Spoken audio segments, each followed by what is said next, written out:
Coming to you live from the JRE Tobacco Aladino Mobile Studios, it's the Cigar Pulpit.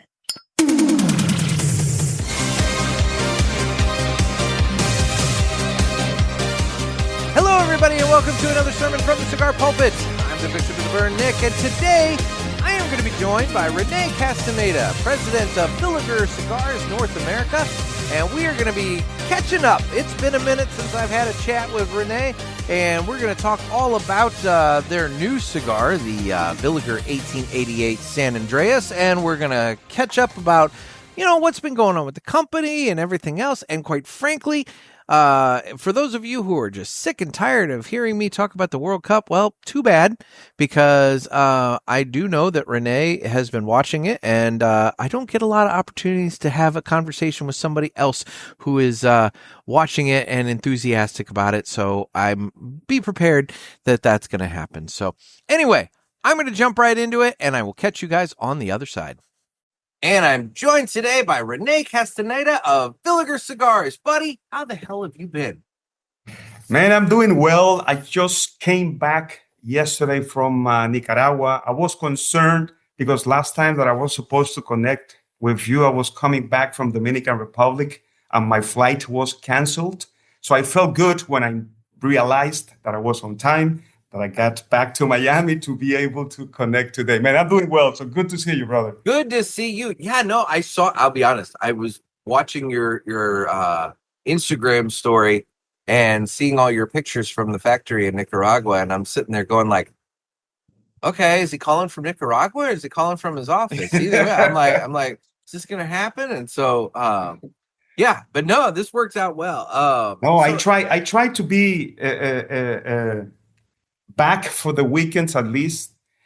It's the FIFA World Cup, and I'm a big fan of it, but my wife is the biggest fan even on those. So sometimes she wants me to be home so that way we can go somewhere to watch the game. The game.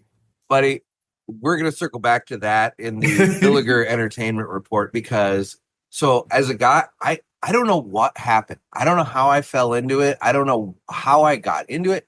But for whatever reason, that first Thursday when Mexico took on South Africa, for whatever reason, I'm sitting around. I've got nothing else to do. I'm like, you know what? I'm going to watch this game. And so I put it on.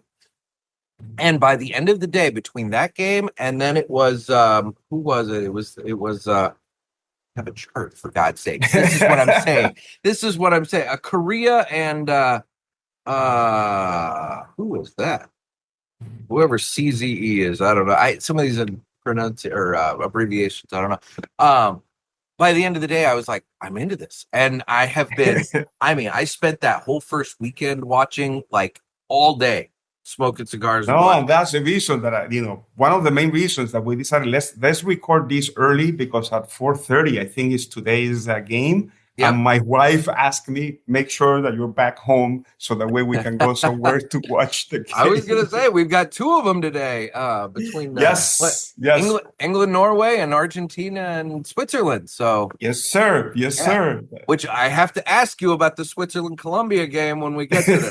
Don't ask. I feel like there's some conflict there, but anyway. For sure. I needed to keep, the main thing, I kept my mouth shut, just they neutral. I'm like, is it the wife or is it the job? Because I've noticed your wife in some of the pictures wearing the Colombia jersey. Yes. And I'm like, oh, this is a conflict game for him. This is funny. All right, good.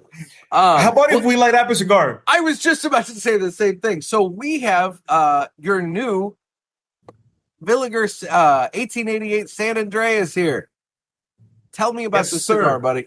Yes, we just released this one. It was in the middle of June, beginning of June, when we put it out in the market. So it's just hitting the stores at this point.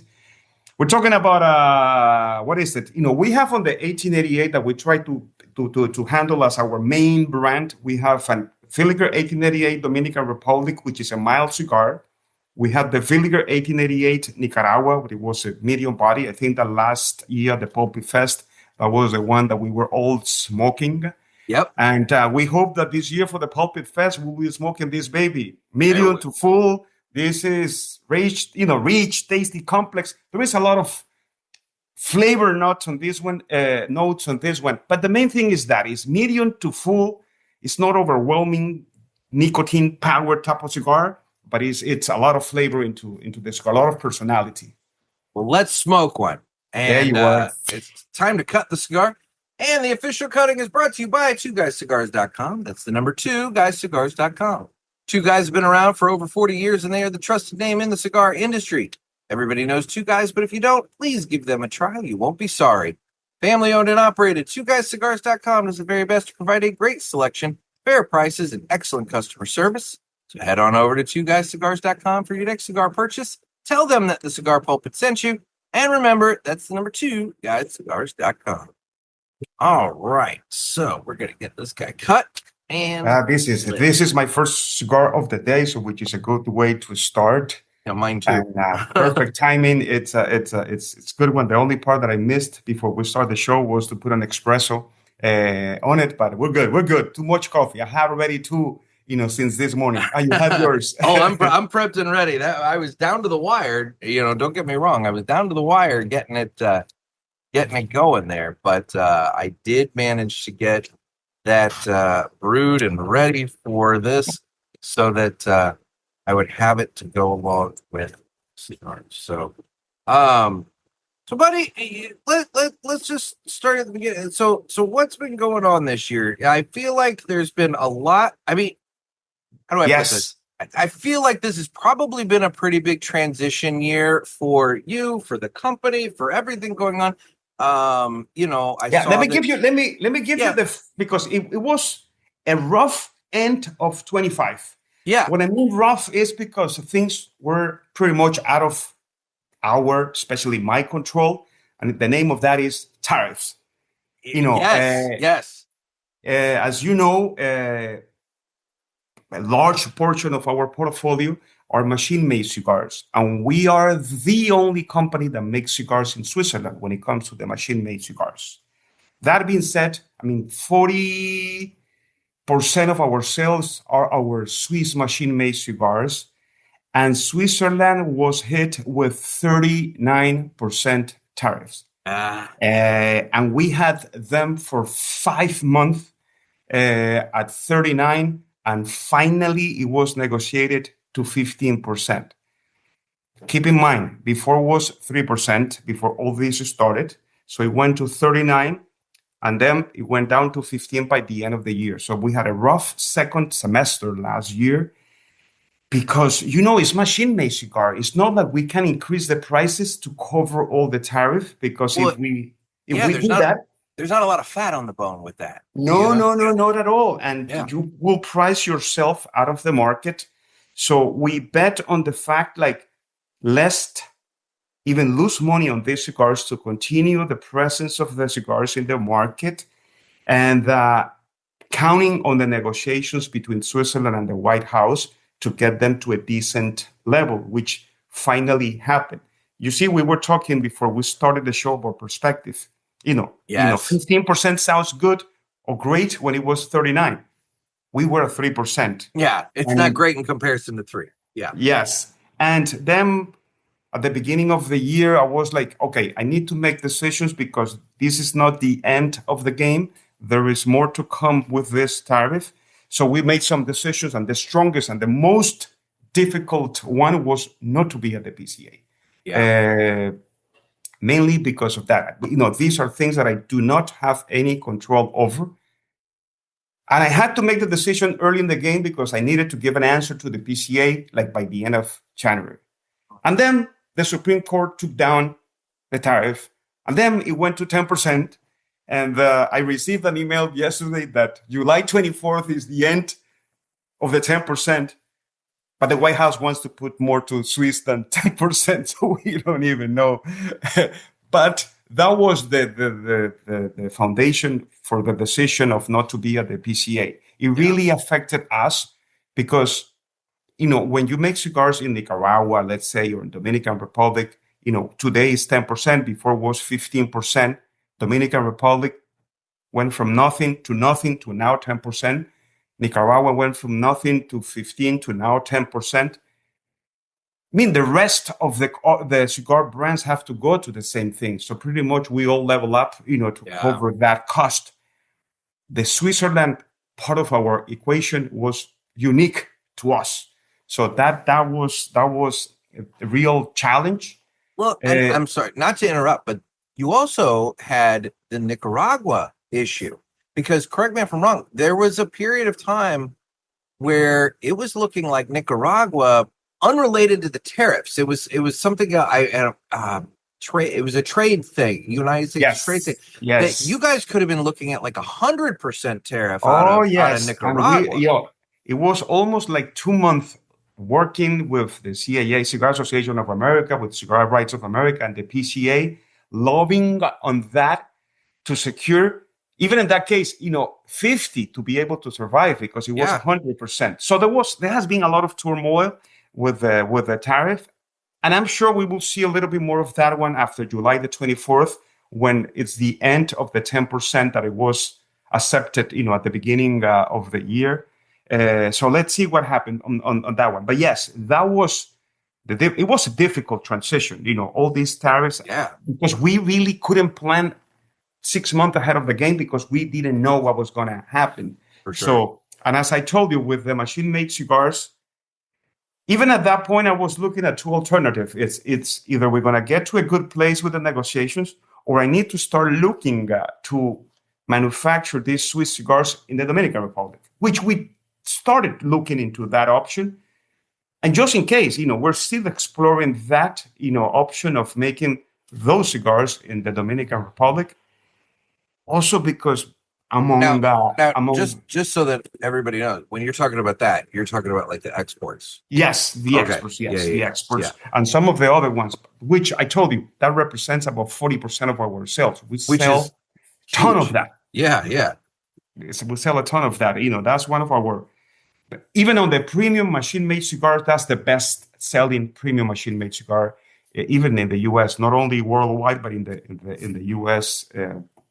Too. So again, challenging situation. So for now, at least for now, for the last 3 or 4 months, everything has been cool. Everything has been smoothly. We deal with a little bit of tariffs everywhere, which are manageable, and we hope that after July 24th, things continue to be manageable. But again, we have no control. This is just sit and wait and do a little bit of lobby if you can. And other than that, there isn't much that you can do. We continue to explore the option of, in the future, to make machine-made cigars. It's not as simple as switching manufacturing of the handmade cigars, because we're talking about technology and the know-how of these machines and the technology. So it's a complete different thing. It's not like, let's give the cigars to so-and-so factory for them to make us, or even our own factory, because, as you know, we have a factory from Nicaragua and the factory in the Dominican Republic, but they only make premium handmade cigars. We don't have machines over there to make machine-made cigars. And I would think that moving those is a pretty significant expense just in and of themselves, moving the machinery. For sure. Or even buying them, because you need to continue for the international market. That's true. You're right. Maybe in those. So keep in mind, we have one factory in Switzerland. We have 2 factories in Germany and one in Indonesia. At the beginning, we thought about Indonesia, but then Indonesia was hit with like a 50% tariff. So that was completely out of the equation of it. But again, here we are. And that was the reason we were not at the PCA. We were supposed to introduce the 1888 San Andres at the PCA, but I decided let's hold it, because it would be stupid from us to launch a product during the PCA time if we're not there, because there is too many new things. We're going to get just, not exposure under the radar. So we waited a couple of months to release it when things start to quiet down and to have some real exposure. That was the decision. There is a lot of validity to that decision, because you're right. I mean, during that period of time we'll say mid-March through April. PCA, through end of April. Oh my God! It's like every time you turn around, the email's blowing up with a new press release about this or that. And admittedly, it was less this year than previous years. Yes. You can tell as an industry, there were a lot of new Vitolas of old products. There was, Yes. retoolings and that sort of thing. It didn't seem like there were quite as many new products, but there was still a lot. And yeah, you guys would have been in that group. Lost into that one. So that was like, okay, let's wait it. Let's put the cigars there in the aging room. So we have no rush into this, and let's wait a couple of months after that one. So we waited until June to release that. So it's well accepted. We have had all the exposure that we wanted during the last couple of weeks. I think that we even sent some cigars to your guys that were at the Zoom Herfs. No, the last one. Yes, I'm going to publicly thank you for that. My guys have been over the moon since the UPS truck rolled up at their house, and these guys are just geeking about this. Which, first of all, that was extraordinarily kind and generous of you. You did not have to do that. I mean, we all understood.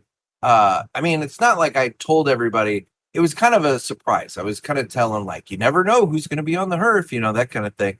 And so then when everyone got on, I was like, well, okay. So René was going to join us, but he had travel snafus happen and whatever.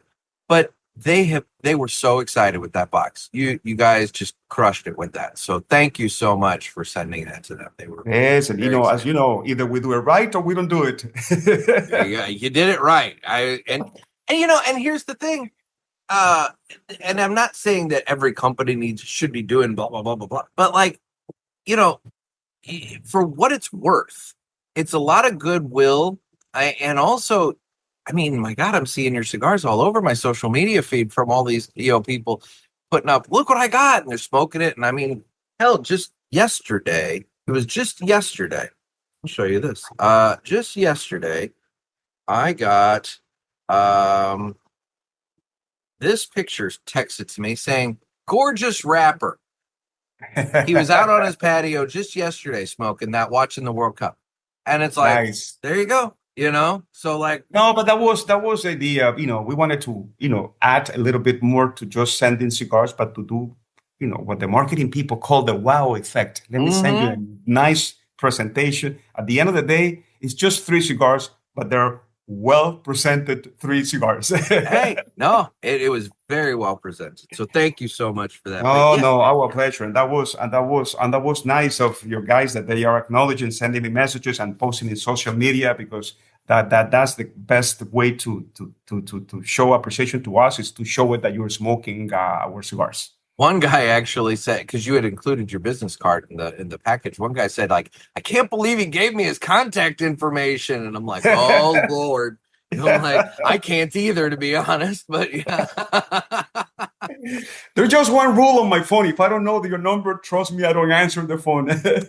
So I've got, I on my iPhone, I've got the little setting set to where my phone will actually screen. If it's a number that's not saved in my phone, a little voice will come up and be like, please state your name and the reason for calling. And they like record a little thing, and I get a text message on my phone saying it's René from Villiger, blah, blah, blah. And so it's screen, and then I can look at that and then decide if I want to answer it or not. So how about that? Maybe I have to do that. Yeah, I was say I can get you. I'll teach you the settings when we're over with. Nice. It's nice. Pretty nice, I'll say. So. But that has been our turmoil life in the last almost a year already since all this craziness started. Wow. But the last 3 months I can't complain.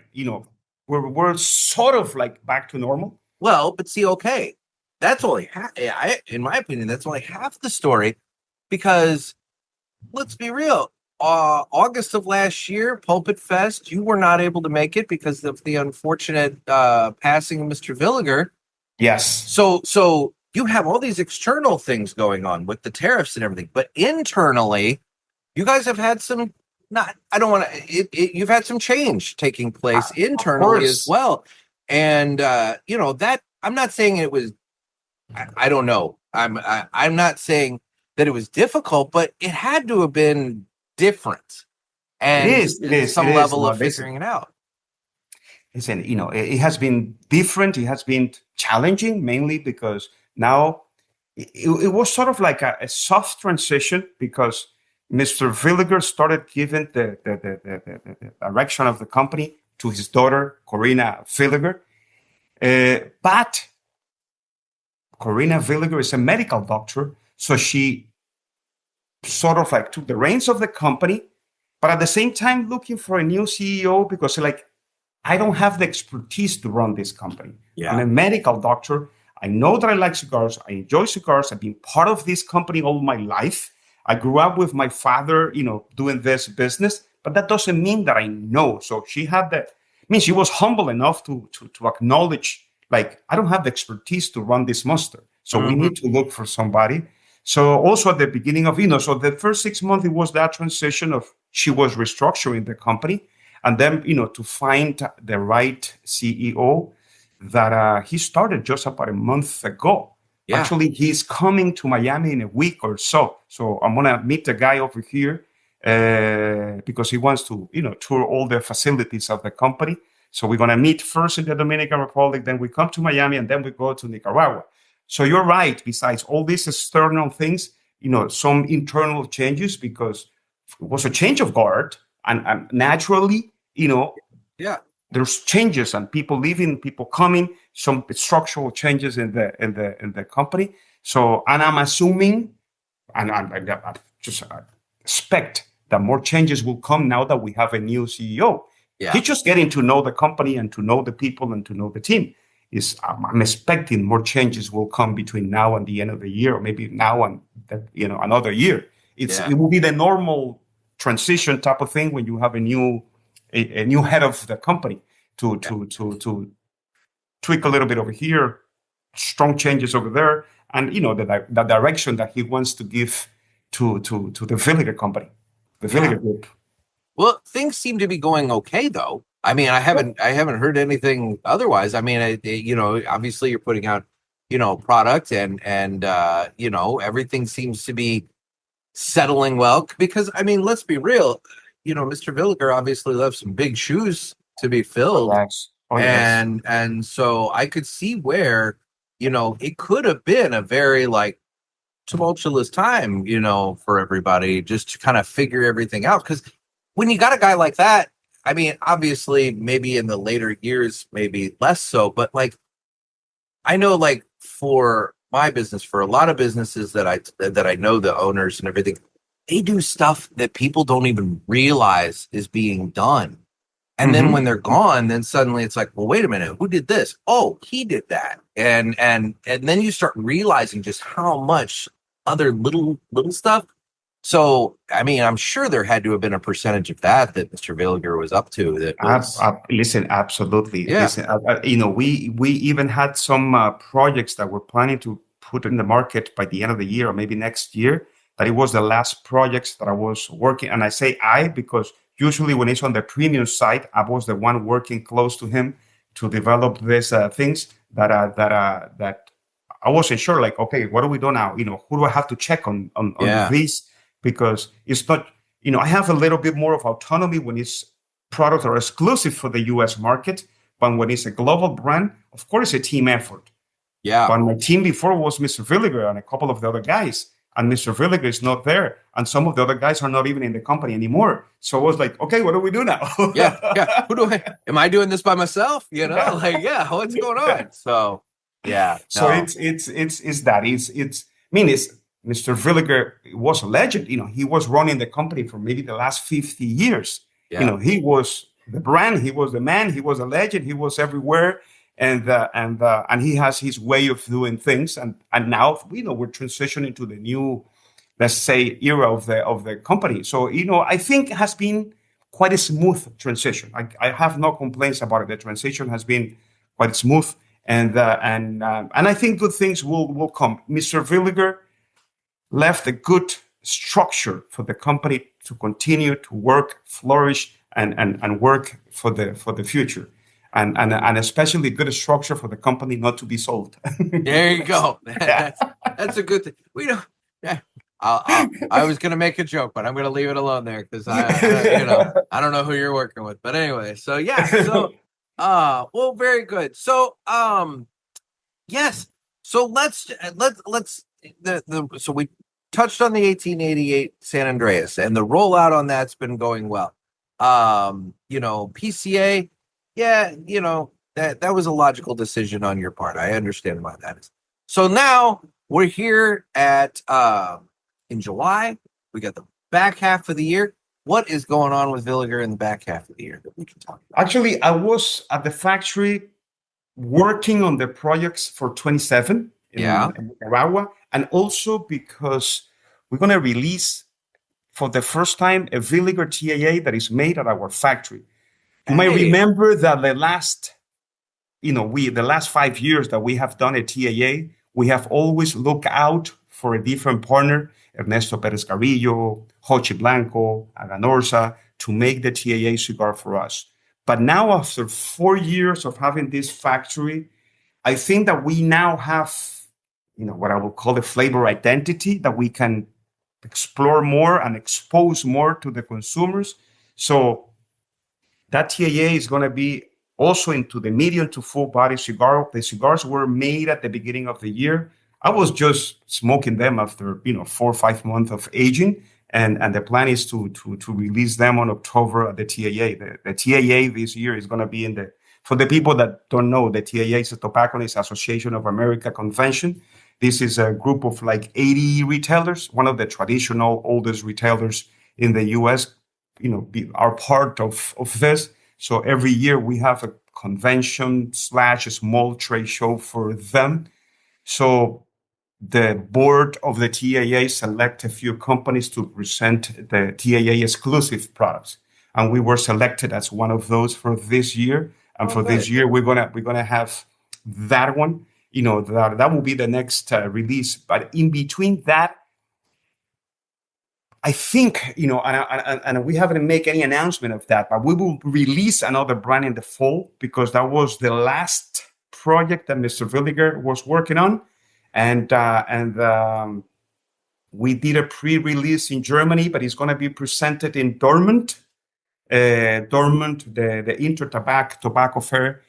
That is on September. They will introduce it, and we're planning to do about the same time the release over here of this new brand.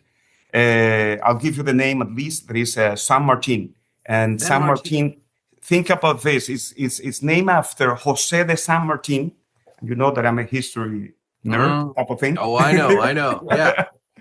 Jose de San Martin, if people are more familiar with Simón Bolívar, which was a libertador of, let's say, Colombia, Venezuela, the northern part of Latin America. Jose de San Martin was a libertador of the countries on the south, Argentina, Chile, Peru, Bolivia. So we're playing on that one to have a very, let's say, Cuban-esque cigar to compete with the Bolivar. That's really the goal on that one. We're going straight to that one. The packaging will be, in that style, and the cigar will be in that style. And the cigar is going to be, it's made in the Dominican Republic. So that will be the heads up that's next coming. So maybe the next time that we get together. And you know what? We'll bring cigars to the Pulpit Fest. That could be a very good one to showcase that one over there. That times out so perfectly with Pulpit Fest. That's wonderful. I'm looking forward to that. And you know what's funny is when you said San Martin, I was like, it's ringing a bell way back in my head from high school, like history class. And then when you said the southern part of South America, I was like, yes, I know this. Like, it's one of the, So Bolivar was taking care of the northern part of Latin America, and Jose de San Martin was taking care of the south of Latin America, of South America, to disconnect them from the Spaniards. Boy, it's so weird when a little nugget of information from 30 years ago comes pinging back, and it's like, where did that come from? But I love it. Well, fun. So, that's good. Well, so okay, you touched on it. Let's talk Pulpit Fest. So, yes. What is it? The dates again? Because October, we changed it this year. It's the beginning of October. It's the 1st through the 4th. And as of right now, as I record this with you, we are down to a whopping 10 tickets left available. Only 10 tickets left available. So, what's the limit on the tickets? How many are you putting on? So there are 50. There are a total of 50 people, that will be able to attend. Because you've been to Ash and Ale. It's not the biggest place, and so there are some fire code limitations. And when you add in,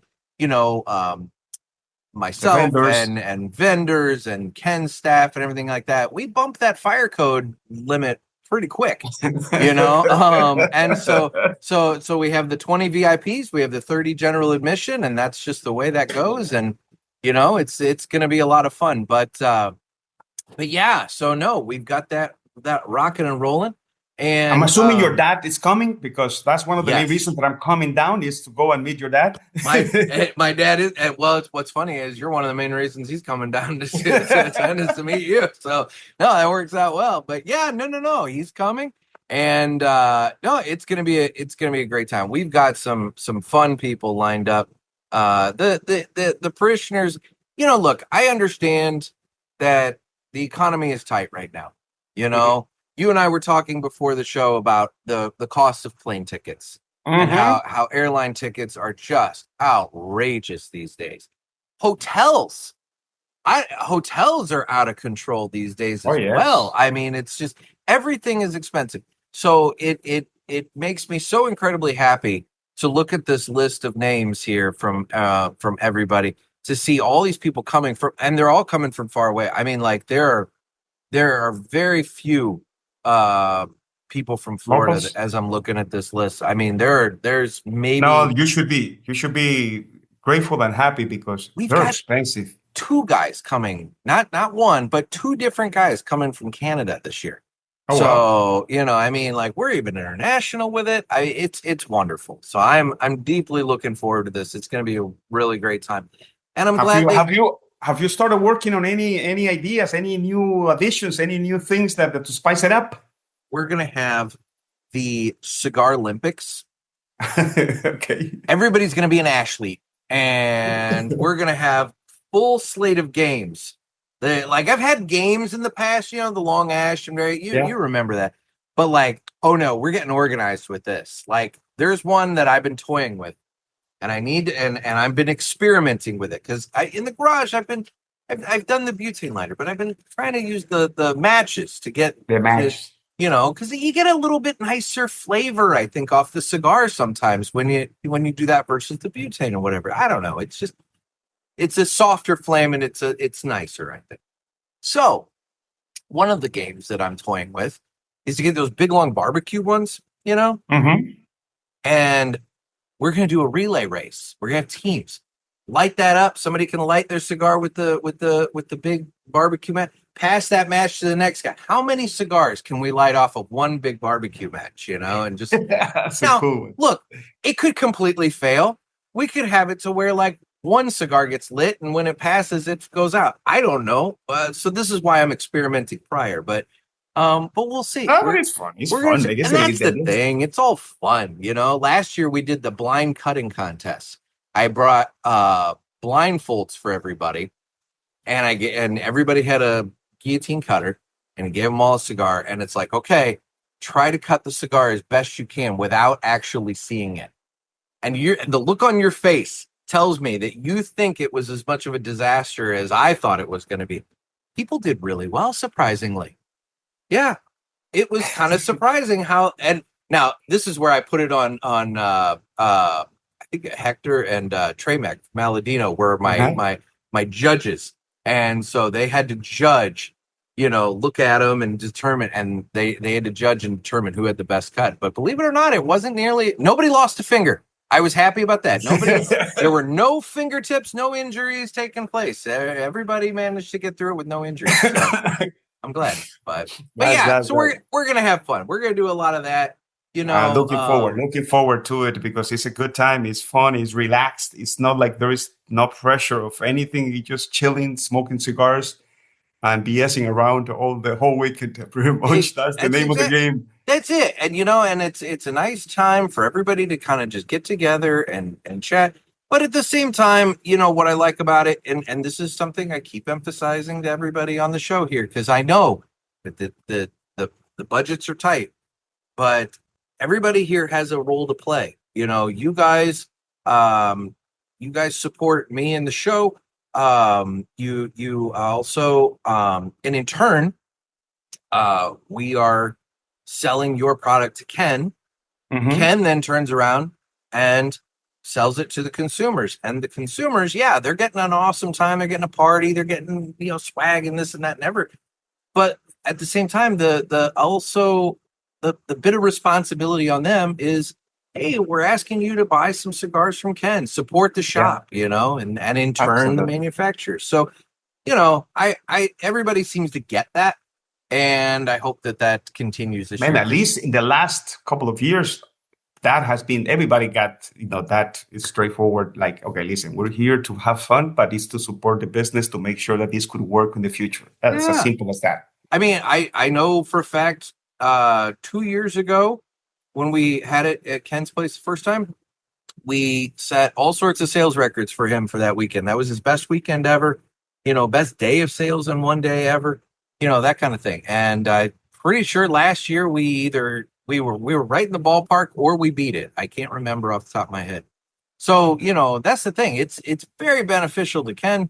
And I would hope that it's beneficial to, the partnering manufacturers that take place or part in it. And everybody seems to have a wonderful time. I mean, I have people coming back year to year, so I figure that's also got to be nice. Yes. When you got people committing to coming back, it's like, all right, well, I'm doing something right. So Yeah. It's done right when the people wants to come back. Yes. That's the best sign that you're doing something right, when people wanted to be back. For That sure. is as simple as that. Don't get it complicated. It's that is a good time. And the people that are still thinking about it, they should go. It is a real good time. Besides that, there is extremely good deals to buy cigars to make it Yes. worth it to be there, because the deals are aggressive, are strong. Yeah. I mean, that's the thing, yeah, I'm asking consumers or my listeners to open their wallets and buy some cigars, but guys, you're getting good stuff in the process. You're getting good deals, you're getting add-ons, this and that and whatever. I mean, it's not like I'm hitting you and it's just as it is. I mean, there's a benefit to all of it for him. Absolutely. It works out really well. So I'm Tell me looking about forward to it. the World Cup, the FIFA. Listen, You know what? I'm impressed and amazed how good the FIFA behaves like a mafia in the quote unquote legal way. I was like, these guys are like, they have no shame whatsoever. I don't know if you're going to hear this or not, because some people tell me that they can't hear it, but I'm going to go ahead and play the little intro to this segment here.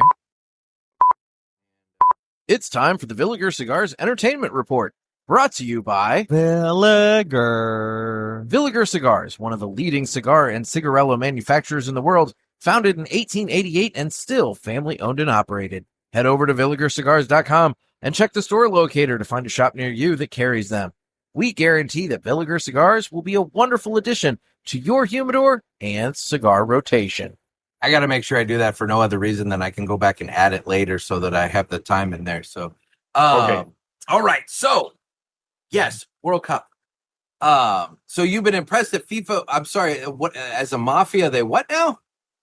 No, FIFA is I would say, like, they manage this mafia style in a quote unquote legal way. They get away with anything, whatever. Listen, just think about this.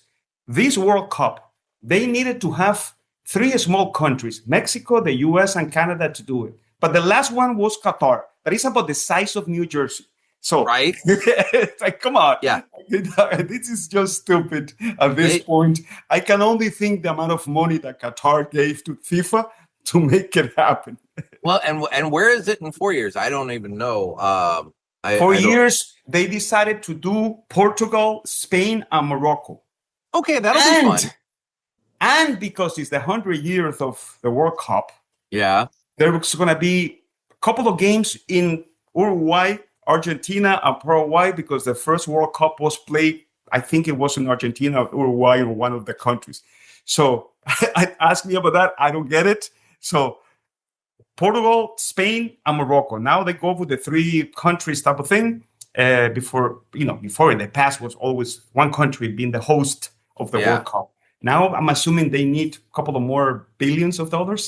So well, and I read that the United States is putting in for what is it, 2038 or something like that. Yeah, we're lobbying to try and get it again as soon as possible. So, but I have to say this: for the first time ever, I've seen the U.S. really into this, and I'm going to tell you the best measure that I have for this.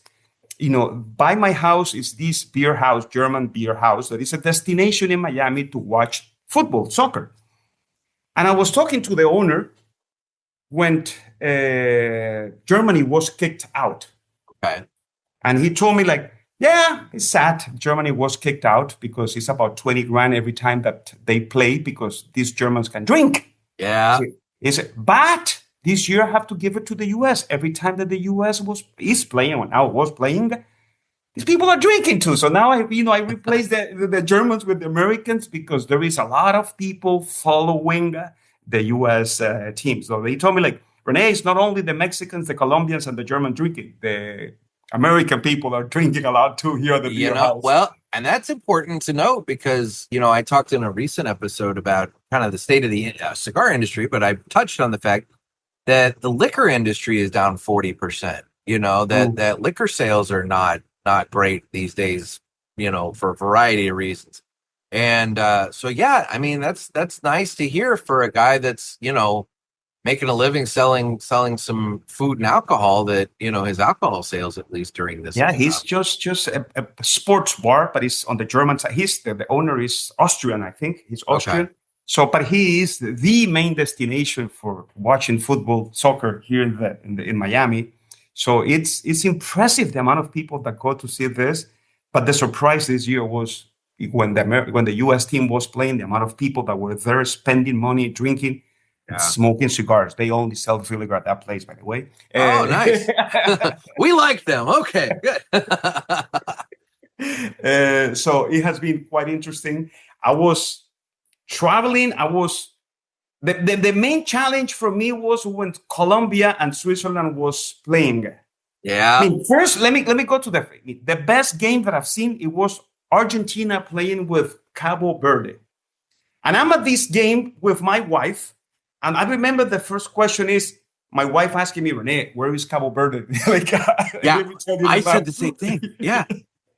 So I explained to her what Cabo Verde is because historically speaking, it has been an important place for many things that happened when they were looking for the spices. The reason that Christopher Columbus came, the Portuguese people were going down south in Africa. So the main stop was Cabo Verde. That's the reason that I'm familiar with Cabo Verde. Okay.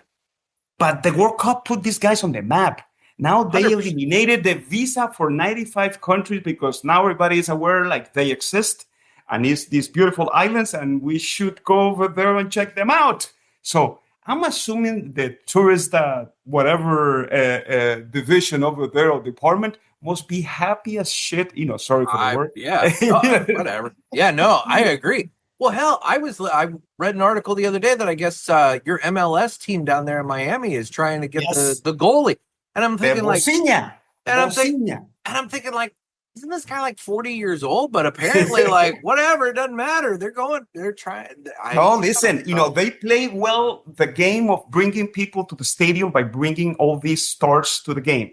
So if they can milk this guy for another 3-4 years, they will do it. They will do it. Put him on there with Messi and have a good time. Yeah, exactly. Have a good time, and you're going to fill up the stadium like you have no idea. Yeah. So I think that they're playing well on that one. So I was...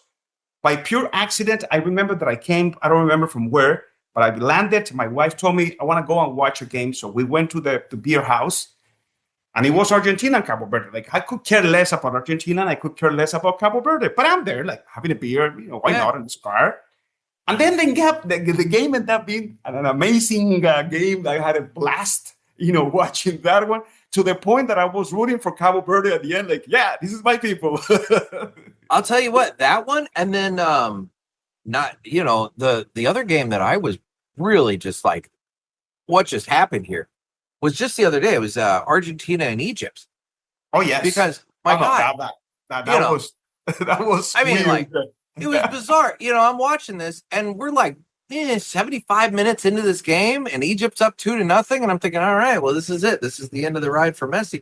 And then in like 5 minutes, now it's tied. And then by the end of the game, Argentina's winning. And I don't like, what the hell just happened here? It's like, that's the reason. That's the reason for all the conspiracy theories that the FIFA is behind. Make sure that Argentina goes until the end because that brings more money to us. Well, and I mean, let's be real. There's the whole red card for the one U.S. player. Oh, I mean, like, so there's been plenty of the conspiracies going on. Oh, yes. And then, the toughest one for me, it was Colombia, Switzerland. Not for other reason. I work for the Swiss. My wife is Colombian and the biggest fan ever created for humankind for a team. So I'm like, okay, the only good part of that one is I was in Nicaragua when the game was happening. Oh, there you go. I could play just quiet. Don't post. Don't say anything. Don't say a word. I even waited like 3 hours to call my wife because I'm pretty sure she was mad and upset about it. But with the Swiss, I said, like, come on. The Colombian team, they had it. They lack a little bit of experience, but they have a very good team. I was expecting Colombian to win. I mean, the Swiss are good at what? Money, chocolate, and watches, maybe? Yeah. But that's about it. That's another country that is the size of New Jersey. And evidently they were pretty good at what was it? Penalty kicks. The guy that scored the last goal has a name, Ruben Gonzalez. It doesn't get more Latino than Ruben Gonzalez. It's like, what is this guy? I have to check out this guy. The guy's from the Dominican Republic. So, yeah, that's the thing that's been confusing me. I thought that you had to, I guess you have to have some sort of birth claim to the country or something. Yes. I mean, you have to be a citizen of that country, regardless of your place of birth. Okay. Because, if you watch, France and you watch Spain, the amount of people that they don't look Europeans at all over there, and I'm not saying this in a bad way. It's just like they don't look like a French team or a Spaniard team at this point. They were making fun the other day that the team from Morocco has more white people than the team from Spain. I'll tell you what, there are probably 2 teams that I can think of off the top of my head that probably you would look at it and say, like, yeah, they're probably like 99% that country of origin, and that would probably be Japan and Scotland. And Norway. Yeah, you're right. Norway. It's interesting. Today they're playing, what is it? I think they're playing England. And Argentina is playing Switzerland, which I'm expecting Argentina to win, but the good one will be to watch England and Norway.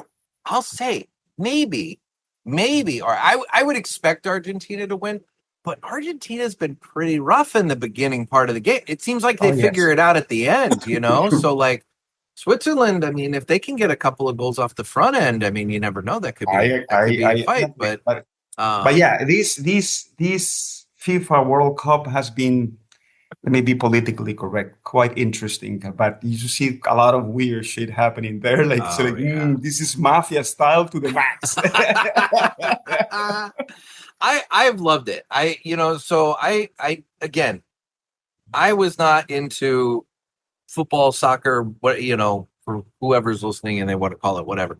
But like I said, I watched that Mexico South Africa game, and it just kind of started, and I got into it. And believe it or not, the biggest benefit to me through all of this, because I don't really know. I mean, but I'm not going to be blowing you up, every day, being like with questions about stuff.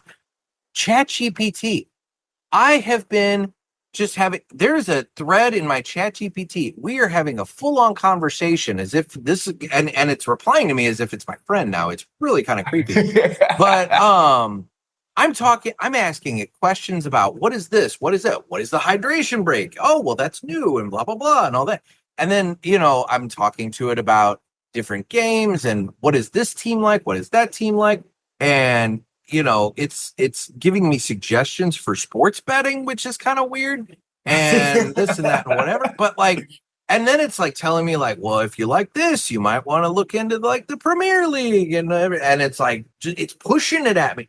But ChatGPT has been so helpful with me navigating. Now that you talk about the hydration break, this is the newest, weirdest thing ever. This was a FIFA US creation to sell more commercials. That's really 100%. That's 100% it. They need that has never existed. Break. That's never existed in football, ever. And I didn't know that until ChatGPT told me, and I'm like, well, now that makes sense. They needed to add in a commercial break in there, but of course, that was the whole idea behind that. Because 100 years with the World Cup, and this is the first time that you figure out that you need a hydration break, and to put a fancy name to it. Well, see, and that's my thing. It's like, how was it not hot 4 years ago in Qatar?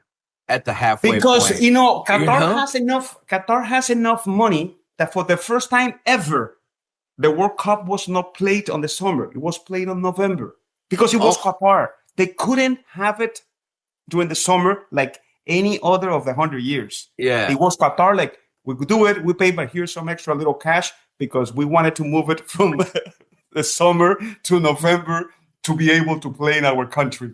Man, between FIFA and the Olympic Committee, yes. You have two different sports-related mafias right there. I mean, totally.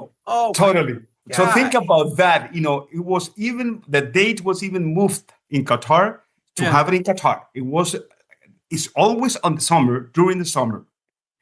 The last time was on November because Qatar, you couldn't play in the freaking desert, during the summer. That's my thing. It's like, how did they not do a hydration break 4 years ago? But I know it was November. Oh my gosh. Interesting. But it's coming to an end. I think the final will be like next weekend, I think. The 19th. Yeah. Yeah, it's next weekend. This is like, I feel sad about it. Like, no, it's like this thing has been a part of my life now for a month, and I'm just sitting here and it's like, I'm sad that I'm down to like one or two. Like today we get 2 games, but like we're down to the point where we're getting like 1 game a day. 1 game a day.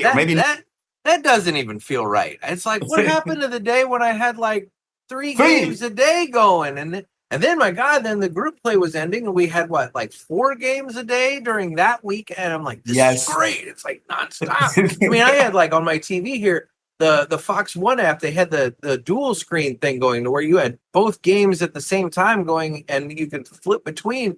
I'm like, this is fantastic. And now I'm 1 game a day. That's it. It's about to finish. What is it? Next Sunday is the final. I think it's Sunday or Saturday. I think it's Sunday, but I'm not even sure when it's the final. I'm going to put you on the spot. So right now we know France and Spain. And then now today, putting you on the spot, we have Norway and England, Argentina and Switzerland. Mm-hmm. Who do you think ends up in the semifinal between those 4 teams? I think Argentina will go to the next round. I would think so. Based on experience and as a team, I will say England will win to Norway. I will say, but this guy, his name Haaland, the tall guy, he is way too much of a good player, so he can make the whole difference. Even that this is a team of 11 people, that one guy can make a lot of difference. This is like in the old good days of Messi, that one guy or Maradona, that they make a huge difference. That could be. But, they got, England has, Harry Kane. Which is a good, but this is an experienced team that they play at the top level of the Premier League. So they have the experience to go through this type of things. Again, the price could be Haaland take over and make it score a couple of goals, and that's it. And Haaland, correct me if I'm wrong, doesn't he play for Manchester City? Yes, he does. I know. I'm learning. But so that's the thing. So he's got some experience at that top level as well. So you're right. That's the harder game to call. I think you might see the upset. I'm going to put it out right now, and I'm going to say I think. Now, granted, this is going to come out after the game happens, so everybody's going to know if I'm right or wrong. But I think we might see the upset and see Norway. But with that being said, of those 4 teams, France, Spain, we'll say England, and Argentina, who do you think we see in the final? France. France will win. Okay. What I have seen, Yeah. France is the best team. It's the strongest one, and it's cool head. They play strong. They have a bunch of great players over there. Yeah. But I wish that Norway wins just for one reason, just to fuck up, the FIFA people, because FIFA is so well organized that the same people win over and over. It's either France or Spain or England or Argentina, and any of the four will win over and over and over. There's never, ever an underdog winning this thing. So I wish that Norway wins just to change the pace of this FIFA thing and to spice it up a little bit more. That will be like for the first time, put an underdog to get into the finals and to win it. See, I agree. And so the games themselves were interesting to me. But what hooked me into all this was the stories. And it was initially the Scotland team, 28 years out, and you're hearing everything in Boston and whatnot and everything. And these guys, so much fun. And so, Scotland was kind of the first little story that I heard that I was like, all right, I like these guys. Not granted, they suck, but whatever, And then the same Cabo Verde. Yes, exactly. Huge underdog, and look at them getting so far. And then Japan, their fans bringing the garbage bags to the venue and cleaning up after it was done. I'm like, this is awesome, and just it's those little stories, those little things that just hooked me into this and made me like dig it so much. And I was hopeful at the beginning because I saw a lot of the small teams or underdogs playing so well. It's like, okay, this year could be the different one. Yeah. But then you see the situation like Argentina and Egypt. I say like, maybe not. Maybe I'm wrong. The mafia is pushing the buttons over here to make things happen. They're nudging things along, Well, that one goal they took from Egypt, that was totally stolen. I mean, they went, it's like, my God, they went back before the pyramids were built to find that foul that they gave them to take that goal away. But so it's sad. So that's the reason I in my wishful, thinking, Norway should be the winner just to have somebody that is never been a winner of this thing, because any of the other ones, they have won this thing before. So I agree. They have the experience and all that. But spice it up a little bit, man. That way that an underdog could get the top dog, because it never happened on the FIFA thing. No, that could be fun. Yeah. So then, that's World Cup. Do you watch football like outside of World Cup? Not as much, but I do.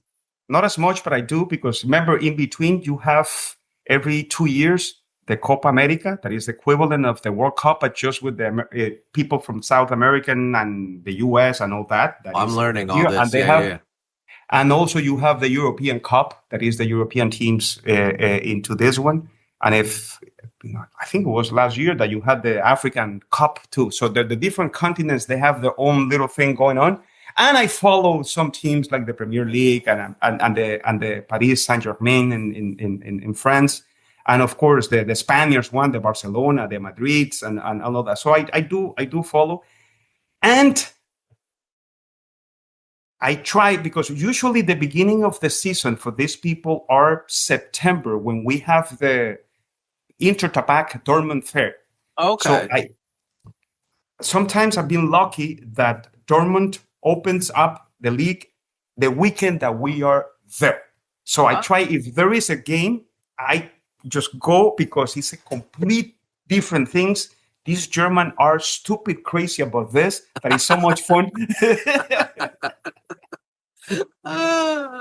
That is so much fun, to go and watch a game. If you're lucky enough to watch one of these European games, just to see the vibe of the situation, and it's amazing.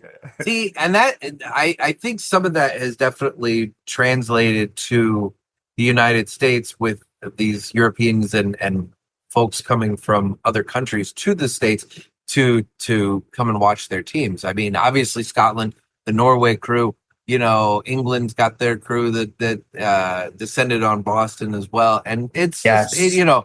So I think we've seen in the States kind of like, oh, we thought our fans were ravenous about their teams, but like, oh, we're in the minor leagues when you're looking at this kind of stuff.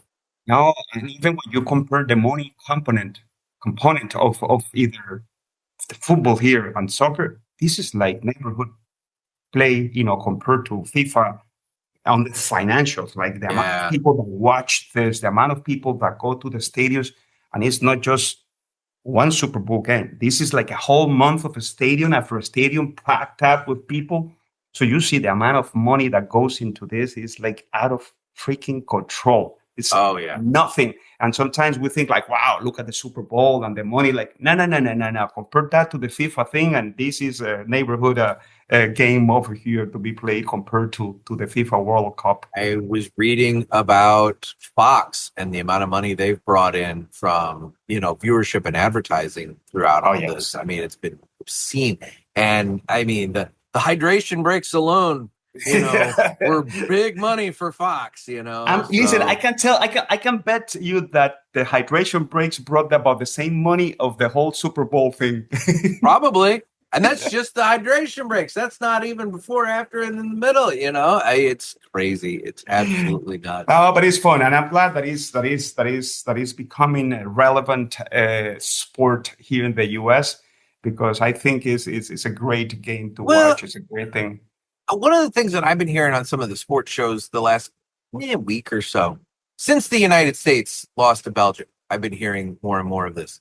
Is what I think is kind of cool is it's bringing up the fact that soccer in the United States has the cost for a child to get into it and to play it and to learn and get to a reasonable level to be able to compete at this kind of a level is so obscene, the club play and everything else. And, they're bringing up the fact that, lower class and middle class families truly can't afford for their child to get into it. And what it's doing is it's holding back the level of player that the United States can put on the field because you're pulling from such a small pool. Whereas if you would open it up and have some of these like camps and various things that some of these other countries have that don't cost anywhere near what the United States charges for this, that you'd open up and have a bigger pool to where you might be able to find some diamonds in the rough players that you're not finding right now because they just couldn't afford to take part in club play. You very good point. I haven't thought about that one, but that's the reason that we have the Messis of today, and the reason that we have the Jamila Mal from Spain today. These are poor guys that came and they were they were little kids to these camps, and they paid no money just because they saw that they had the potential to be at the top level. So it's a very good point that will help the game to grow exponentially. I would think so. I mean, but I guess it also is one of those things that the other thing I'm hearing is, oh, we're talking about it now, but 4 years from now, we're going to say, what can we do to improve the United States team? Because it seems like we only care every 4 years and everything. But, what are you going to do? Although I will say, we do have our MLS team here in St. Louis. And since they've started, I mean, the response has been very good. Although St. Louis historically has been a very pro soccer city. Like I guess apparently I didn't know. I didn't play, but it's one of those things. I guess St. Louis is big in the United States for that. No, but it's helping. It's helping a lot that the other teams are following what the Inter Miami is doing, and is to bring these stars that are about to retire, because they bring people to the stadiums and they bring fans to get into this one. So other teams are following on that to bring these, great players that maybe that in the last part of their career, because, the main thing, commercially speaking, they bring people to the games. Oh yeah, 100%. Now, I will say that probably the biggest winner of this World Cup, based just entirely off what I've seen, has probably been David Beckham, because that man is in every single freaking commercial. I mean, it's Home Depot, it's Visa, it's like every single. I mean, like, my God, I can't find commercial that he doesn't pop up in. I was watching the commercials the other day, and I saw David Beckham at Home Depot. It's like, I don't even think that this guy has put a foot in this freaking store. No, and he's pulling some things from the racks, and he's doing like, nah, he doesn't do that shit. He has people that does the shit for him. Driving through the drive-through at McDonald's to try and get his cup off of the from the FIFA World Cup meal. It's like, David Beckham's not eating a Big Mac. I'm sorry. It's just not likely that that's taking place. But I mean, the guy, he has made so much money off of this. It's just everywhere. In every commercial break, from every 3 of them, David Beckham is there. Yeah. The guy is printing money. I mean, which, hey, more power to him, I guess. And I guess Messi will get there when he eventually retires, I mean, absolutely. And the good thing about Miami is that David Beckham is one of the owners of the Inter Miami, so that helps exposure to bring more people to the stadiums in Miami. There you go. Well, fantastic. Good, man. Good. What else have you been entertained by lately? You always have some interesting books that you're reading and everything. I'm putting you on the spot. I don't know. You may be too busy to be doing much editing. No, what I have not watched much is any movies or series or any of that. Not a little bit TV. Most of the TV that I'm watching these days is the World Cup. Yeah. But as usual, I'm always reading a book or entertained by reading something. I think the last one that I just finished about a week ago, what is it called? The Demon Haunted World by Carl Sagan. Remember Carl Sagan from Cosmos? Yeah. So this is based on what I read, he wrote that book in the last few years of his life. I think he died in 96. He had cancer, and it was not about astronomy. It was more about critical thinking, about using the scientific method to analyze all the BS that you hear and you read, to separate the reality from conspiracy theories or pseudoscience or that kind of BS. Yeah. So, to form your beliefs and your opinion through critical thinking, because we're bombed. And remember, he wrote this 96. It's not even the same level of exposure that we have on the internet today. That your feed has all sort of crazy ideas, myth, conspiracy things, and you say like, where do they get this information from that I'd never heard of this? So I think it's a different book, and the guy is an entertainer. So he wrote the book in a very good pace, in a very good way, with a lot of examples. Like, guys, think about this. When you dissected A, B, C, and D, you will know that A, B, and C is just bullshit, but you're just believing the last D part of it. So you have to have that critical thinking to filter all this bullshit that you hear everywhere. So quite interesting, because I don't know why I came down to this book, but a friend recommended to me. But I was impressed. Pretty much says like, we have a brain. We're well equipped to think. Please use it. Come on, use it. We need to be doing way more of that. Don't be so gullible with all the crap that you are exposed to. Just put some, thinking apparatus over here in action for you to filter the information that you get, because it's too much. And it's too easy to grab it, and then you want to own it because you want to sound smart, and you don't know how stupid you sound when you repeat this bullshit that you heard. Well, my God, you're at least reading something. I saw an article the other day, and the premise of it was that the age of reading is over. That we are now at a point where the human beings are consuming information through 30 to maybe at most 60-second chunks in video clips on TikTok and Instagram and all this kind of stuff. And that's how we're consuming not only news, but also information. And tell me that there's not just the ability for so much misinformation to be put forth into the world when you're consuming it 30 seconds to a minute at a time. It is amazing, but it's true. It's addictive. when you picked up that phone and you're trying to look for something else and you end up looking at the stupid TikTok, whatever stupid thing you might be, because the algorithm took you from whatever you were looking to into whatever other thing is there that is fun and crazy. So at the end, we easily could spend 15 minutes bullshitting it through the phone while you could be reading or at least analyzing what you saw for the first time and put some thought to it. I can't tell you. Yeah, I mean, I can't tell you how many times, maybe I'm putting together artwork to promote an episode, right? And I'm like, oh, I need to get a picture of this guy, so that I can promote his appearance, or something like that. And so I'll go to his Instagram and I'll find it. Well, I'll log into Instagram. Next thing I know, I see a post. I'm like, oh, hey, I'll like that. And then before long, you're scrolling. And I'm like, why was I on Instagram again? And it's like, oh, wait, that's and it just sucks you in and it just melts your brain.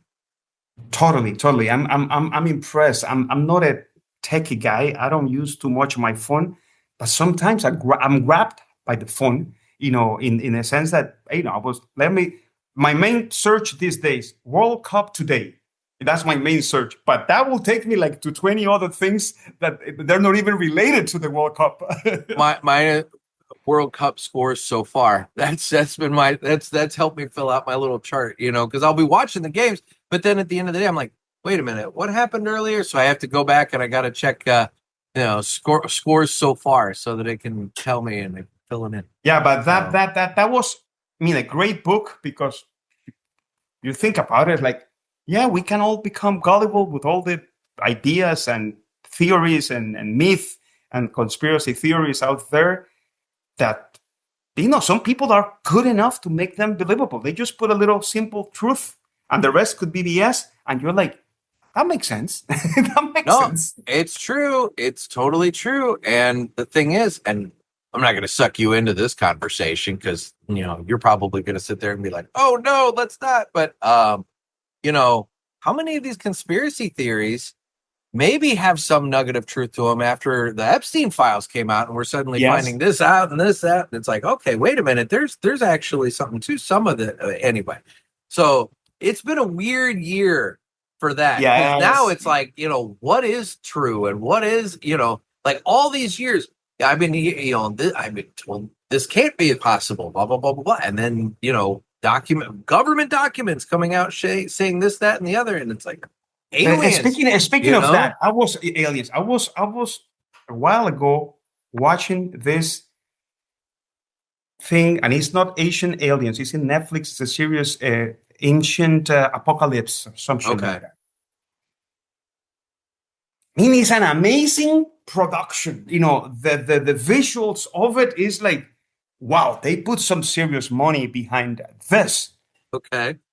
But the guy grabs a piece of history, create this bullshit story, and say like, it makes sense, but it's just BS what you're telling me. And just because I study history, I know this, but for the normal human being, it would be like, wow, I never thought of it like that. It's like I lost respect for the History Channel when they start putting the ancient aliens. Like, come on, shut up. Yeah. I used to watch Discovery Channels, and then I remember I stopped watching the Discovery Channel the moment that they put "Here's Come Honey Boo Boo." Like, what the heck is this? So, okay. That's one of the things I gripe on all the time. It's we used to have TLC, the Learning Channel. The Learning Channel. Learning Channel.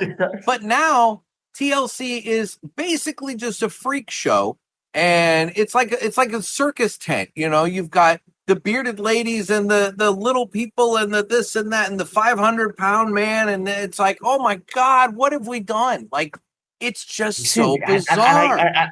I'm assuming the audience for Ancient Aliens must be big because that show has been on TV forever. And I cannot stand like, come on. You cannot be so stupid to believe like every little thing is an alien that came and put this shit together. Come on. There's some weird shit that we cannot explain, but that doesn't mean that I was an alien. Like, come on, don't pull it up so fast. I do have questions about the construction of the pyramids, but that's a whole different thing. It's like but listen, I'll give you the answer to that one. Okay. You never had questions about the building of the pyramids in Central America. That makes you believe that the Mexicans and the Central American are the best construction workers ever created.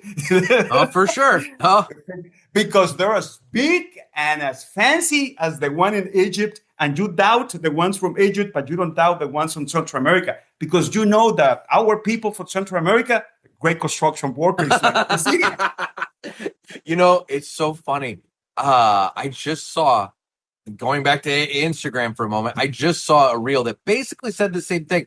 And what it showed was, it was a camera view, like an eye view. I guess he must have been wearing those meta glasses or something like that. And it was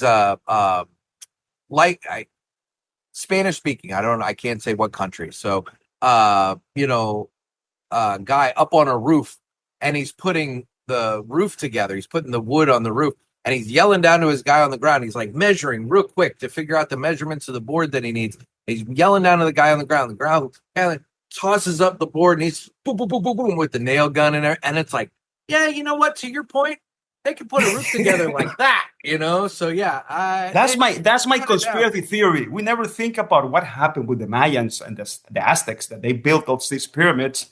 Oh, they were fucking good construction workers. That's what it is. But then you think about Egypt, like, how the hell they built that pyramid? Like, it's the same shit over there. Just that these guys are, you never think about that because you see them building shit all the time. They just found some underground city or something like that over there, Egypt or something like that, very recently. Listen, when you get a chance, if you want to be amazed, watch anything related to Tikal, one of the main cities built by the Mayans in Guatemala. Okay. That is some serious shit. That Egypt is a piece of crap compared to what these guys did over there. Tikal, it's called Tikal, Tikal in Guatemala. And you just go in YouTube, Tikal, and you're going to see like, man, Rene's serious about this. You will see like impressive what these guys built in the middle of the jungle. It's in the middle of the freaking jungle, what they built. How they built that town and the pyramids and all that kind of stuff. Yeah. Okay. Serious shit. Good stuff. Good stuff. Add it to the list. Well, buddy, I greatly appreciate you taking time out. This has been fun. It's nice to catch up, and I'm really looking forward to seeing you at PulpitFest here later on this year. Same over here, man. It's a pleasure, and it's always a good and nice conversation because it's relaxed. I don't have to prepare much just to tell you what I'm thinking these days. We're just having a good time. So thank you so much. Thank you. No, and I will say you're always welcome on any of the Zoom Herfs. The next one is going to be Saturday, July 25th. And then after that, when is the August one? I have a date for the August one. August. That one's a Thursday. That one's Thursday, August 27th. So, but I have them. I'm starting to build out the calendar for September through the end of the year as well. So we can figure it out. Send me the schedule to work on the August. I know that weekend is when I have the CEO here in Miami. Well then, yeah, I won't be available for that one. He can pop on and meet my wretched crew of morons. That'll work out. I love it. So, and I say that with all affection, listeners. Don't talk about it. So yeah. I know. No, but listen, again, thank you so much. It's always fun and it's always great to talk to you and to feel the love and the support from you and your listeners. And everybody needs to be on the lookout and track down and smoke a Villiger 1888 San Andreas. Fantastic. There you are. I've been taking this slow. I'm down to that little bit here, and I'm enjoying every bit of it. It pairs so nicely with my coffee. So many of your cigars. I'm at the point, people are joking with me constantly. Every time the La Capitana comes up, they'll look at me like, oh, that pairs nicely with coffee. Cause I say that like all the time. And I'm like, yes, it does. I'm telling you, it does. So it's usually my first cigar of the day. And you're absolutely right. You take La Capitana and a cup of coffee and you're in heaven right there on the spot. Perfect. It's absolutely perfect for it. So thank you so much. Thank you. We'll be in touch. And I really want to thank René for taking time out of his day. Pull the curtain back a little bit. We are recording on a Saturday morning. And so I greatly appreciate him taking time out on his weekend to talk with me and catch up. It was a great conversation. I really do appreciate it. All right, guys. Well, it's that time where I tell you that I am available on Instagram at The Cigar Pulpit. I am on Facebook where we have the Pulpit Parishioners group. You can get in on the fun there. It's a private group. Find that. Request access. I'll give you access. And then at that point, you can start sharing what you're smoking and meeting everybody, and it's a good time. We're on Twitter/X. You can watch the show on Rumble and YouTube if you want to do video. Also on Rumble and YouTube on Wednesdays at 7 a.m. Central Time, I put out the drive time review. That will, when I do it, I've been pretty good, but the last couple weeks I've been super busy. So we got the drive time review on Wednesdays, and then I need your calls. Call the Ask the Pulpit hotline at area code 863-874-0000. That's area code 863-874-0000 or tofu pie with no E 0000. Finally, head on over to cigarpulpit.com. The pop-up box comes up and you can put in your email address there to be added to the list for the Cigar Chronicle. It's my monthly newsletter where we detail stuff going on in the cigar industry and other fun stuff. It's a good time. But I don't bombard your email address or your email inbox with a whole bunch of stuff. You get one time a month, maybe more if something big happens, but realistically that hasn't happened yet. So, I think you're all right. And then finally, if you are interested in Pulpit Fest, as I said in my interview with René, as of the recording of this, there are 10 tickets left available. You can head on over to cigarpulpit.com. The very first post on there is a post promoting the ticket sales. Click on the little poster that we have there, and that will take you to Eventbrite, or you could just go to Eventbrite, Brite, on your own, and look that up, and you can purchase tickets. We're down to general admission tickets. General admission tickets are still a wonderful deal. $35 for the ticket. You get 30 of it back in in-store credit at Ash and Ale in Palm Coast, Florida, where we're hosting this. It's October 1st through the 4th. And so it's really like $5 plus taxes and fees. It's not that big of a deal. And trust me, you guys are going to have a wonderful time. You get a lot of cool swag, and it's just a wonderful, wonderful experience. And quite frankly, if you haven't been to Palm Coast, it's a really cool area. It's just south of St. Augustine. So much history in St. Augustine. It's 30 minutes north of Daytona, so you have everything going on there. An hour and a half from Orlando. So if, let's say, your family, you're doing a trip with your family, I mean, dude, you're an hour and a half from the Disney parks and Universal and everything else. SeaWorld. Go see, well, I guess Shamu's gone now, but whatever, you get my point. There's all kinds of cool stuff. Consider Pulpit Fest. Otherwise, guys, I have had a wonderful morning talking with René, and I hope that you guys enjoyed our conversation as much as I enjoyed having it. And otherwise, we will catch you next time. This has been another sermon from the Cigar Pulpits. I'm Nick. Everybody, stay safe, stay smoky.